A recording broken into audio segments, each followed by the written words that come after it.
everyone, and welcome back to the Hard Facts with Jet Black. I'm your host, Jet Black, and today we will be interviewing a couple of very special individuals. But first, the hard facts. Number 1, a taxing outcome. Citizens attempt tax fraud, accidentally pays extra. How unfortunate. Number 2, poll results. Citywide survey finds 68% of residents prefer, quote, substantially thicker and milkier milk for their cereal. Number 3, local individual covered in pink bows seen drawing on walls with crayons and pouring syrup and Ovaltine onto other citizens. Well, we'll get back to the rest. Doing that? Oh, was that you? Hey. Oh, no, that wasn't me. I was about to say, everything said on the hard facts is alleged until otherwise proven, but would everyone please welcome Chocky Chip and his fiance, Jordan. Hey. Hey. So, Chocky Chip, the purpose of the hard facts is so that people can get to know the you. I know you have a little bit of news to tell some people coming up, and you will have your time to do that at the end of the show. But first, I like to get to know the person. So why don't you just say a little bit about yourself? Introduce yourself a little. Yeah, I'm Chocky Chip, 23, born and raised West Virginia in a holler. If you don't know what a holler is, maybe I can teach you what a holler is. I'm engaged to the sexy, hairy man next to me. Not the host. The guy in the green. Jordan McJordison. I work for the LSPD. I used to love to drink until I got a new liver. Can't drink anymore. So, I'm doing good on that. I'm doing real good. Whoa, Mr. Chip. I'm gonna have to stop you right there. You can't just throw out a fun fact like that without elaborating a little bit. New liver? Where did that come from? I don't know who it came from. From the hospital. Yeah, I don't know who it came from, the actual donor. It came from the hospital. But yeah, they wouldn't tell me who the donor was. But okay. My body's not rejected it, so. He had cirrhosis and hepatitis C, so they had to get him a new one. And my skin was all yellow. Mm-hmm. Oh goodness. Well, Really I do know. He looked like a Simpsons character. Yeah, like Bart or Homer. Oh, or Marge. I was thinking more like Lisa. Yeah, or Lisa. I'd say you probably. Homie. Oh my goodness, that was impressive. That was impressively accurate. Yeah, we like to role play a lot in the bedroom. Oh, oof! Is it getting a little we like to slap, but yeah. I was going to ask. You are somewhat known, at least to me and my adoptive parents, Terrence and Samantha, as a member of the LSPD. And I just wanted to kind of poke around a little bit. What drove you to join the force? To make my daddy proud. See, my daddy was never around me when I was a kid. My mama died when I was 7.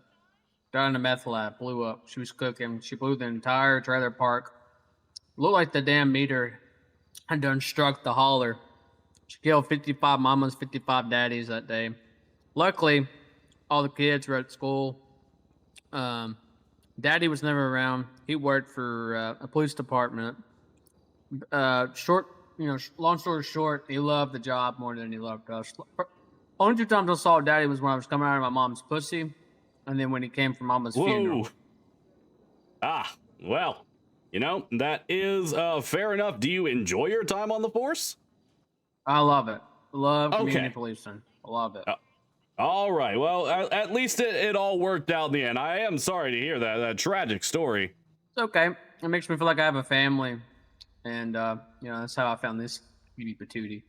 Well, you led perfectly into it. I was about to say, it sounds like you're about to have a family because this is your fiance. And if you thought you'd be getting on this show without me asking how you two met, you are sorely mistaken. So give us the tea.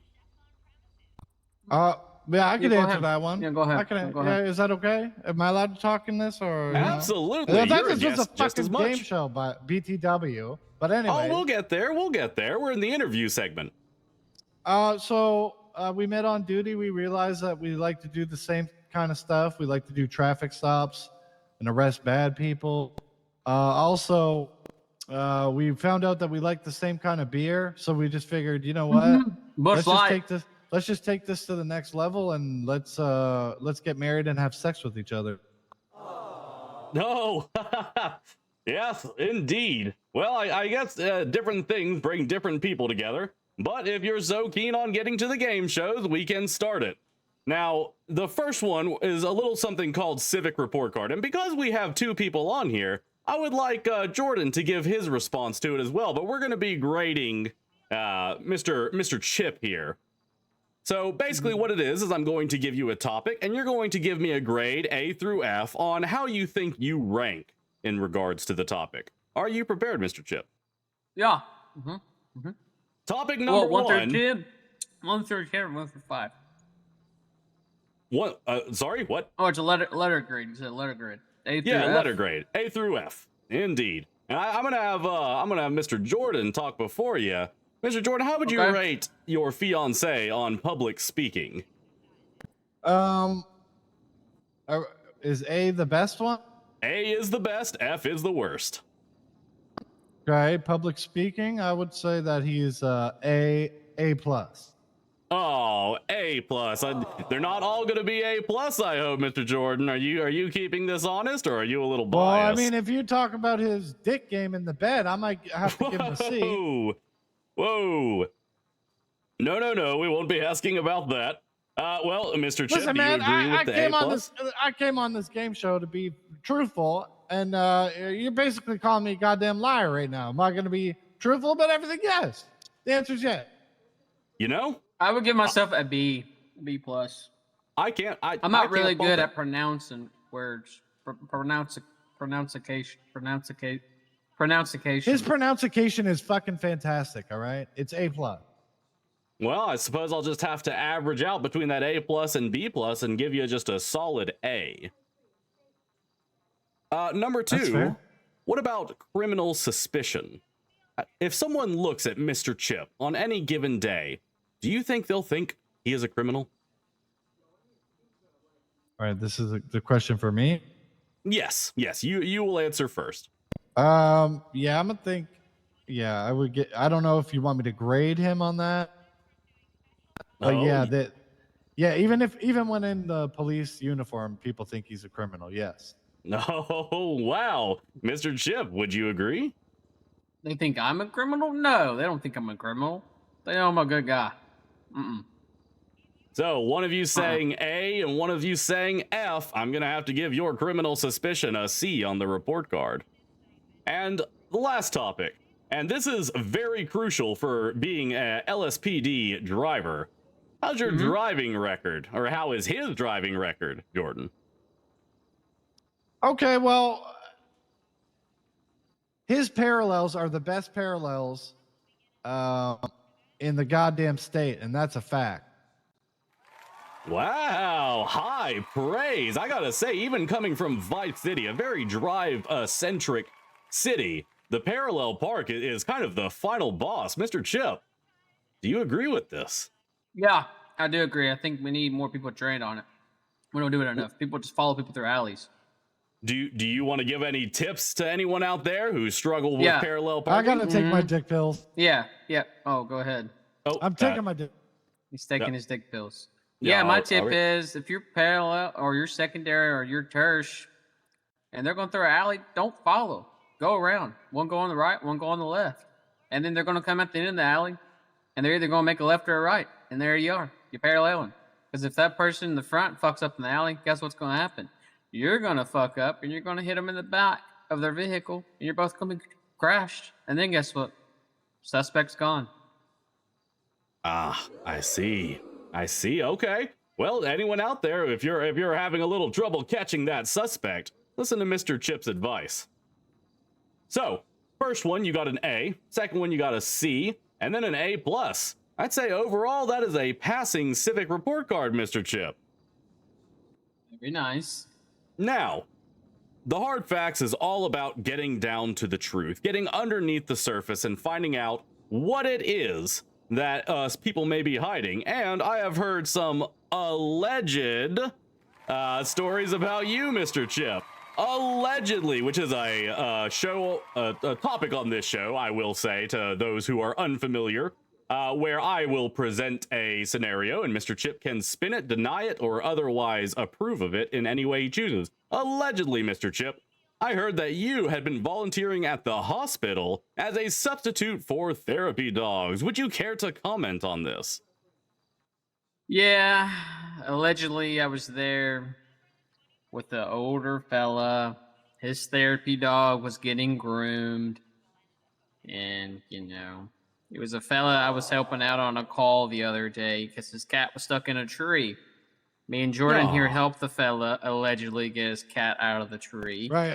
This is all And alleged, by the way. he was like, "Oh my god, your hair color, it looks just like my golden retriever." I said, "Oh, does it?" And he kept pinching me on the ass. Allegedly, me and Jordan went in his house and had a cup of coffee with him. And not gonna go in detail, but he got to see where more blonde hair was. And then we get a phone call Ooh. randomly, allegedly, the next day that this fella named Herbert, is at the hospital and he's talking all crazy and he's crying and he's asking for his emotional support dog because that's what a therapy dog does. They're not actually they're emotional support animals. So I'm This like, is all okay, I alle- think this this is sounds like alleged. Herbert. So we Alleged, it's alleged. allegedly pull up to the hospital at Central Hospital, and I take my clothes off and I start walking allegedly on all fours. And oh, Herbert, well, let's just say we both had our red rockets out, and everybody was happy allegedly. And Oh. Hey, like I said, everything on the show is alleged until otherwise proven. But it sounds like you were able to really take control of the situation. You were able to turn it around, even though the circumstances dictated that old man should have been devastated. You were able to help him out. Is that right? allegedly, yes, he rode me on out of the hospital thinking I was his dog. Allegedly, yes. Allegedly, of course. Well, that is a very heartwarming story. I'm not entirely sure where space is involved, but I suppose you at home can puzzle that together. Well, Mr. Chip, like I said, at the end of this show, I would love to open it up and talk about what you came on the show to talk about. So why don't I open the floor to you? Beautiful. Yeah. I wanted to announce today publicly for the first time announcing that I will be running for sheriff in the next up and coming election, which, to my knowledge, the sheriff election voting will begin at the end of this month at some point in time, which I'm sure we will get more announcements through one of the justices or the governor herself will announce it. But yes, I will be running for sheriff. Wonderful, wonderful. And I'm sure the people at home are going to ask, are there any policies or anything that you're going to immediately go after once you're sheriff? Yeah, immediately, day one, effectively, immediately. There's two things effectively. One, BCSO tow, I'm bringing it back. We're going to have a whole program to where they are going to be paid under the BCSO. They're going to possibly use that as a program for people that are interested in joining the sheriff's department. It gives them opportunity to get to learn and know their community while they're out there towing for a city service. Also helps them practice on what it's like to work with brothers and sisters, creates a sister and brotherhood. Also can teach them what our street laws are as well in the city. And if they don't, they don't have interest and they just want to work for BCS Tow, that's fine as well. It gets them a paycheck and helps support the family at the end of the day. The second thing that I want to bring in effectively is start, because obviously it's going to take some time, but I want to start working on and revamping the BCSO dispatch system. As to my knowledge, we don't really have many dispatchers. We have a few on the payroll, on the roster, but you don't really see them very often. I want that to be fully revamped, restructured, new hires. So you guys, the citizens, when you call 911 or 311, actually somebody is going to pick up the phone. Because currently as it is, usually it's the officers or the deputies picking up the phone. And if we're out there dealing with crime or on a situation or on a scene, we're not going to be able to answer your phone call. And I think that's a big problem. I absolutely agree. There have actually been quite a few situations where I've tried to ring 911 and haven't gotten an answer, and I completely agree with you that is something that needs to be tackled. BCSO sounds very, very interesting as well. I love that there's a whole program to go with it. Yeah, And another thing too, another policy I like to bring is an open door policy. Because the problem I think we have right now currently, not just within departments, but with the whole state, city, county, whatever you want to call it, is transparency. My solution will be an open door policy every week or 2 weeks. One day, the community, not speaking of just Blaine County, but the city as well, the community can come talk to me and tell me what their concerns are. And I will try to do what I can best as the sheriff to address your concerns. I think it's good to have an open door policy, not with just our colleagues, our deputies, and departments, but also the people that we're actually serving and protecting. A true champion of the people. This one, ladies and gentlemen. Can we get a round of applause? Yes, yes. Thank you, thank you. Just like at JBTV News, where we serve the community before anything else, it sounds like Mr. Chip has your best interest in mind. So when those polls open up, consider giving Mr. Chip your vote. Do you have any closing statements there, Mr. Chip? Yeah, just want to close out here. Chocky Chip, best cookie in the bunch. Signing off. And there you have it, ladies and gentlemen. This has been the Hard Facts with Jett Black. We'll see you next time.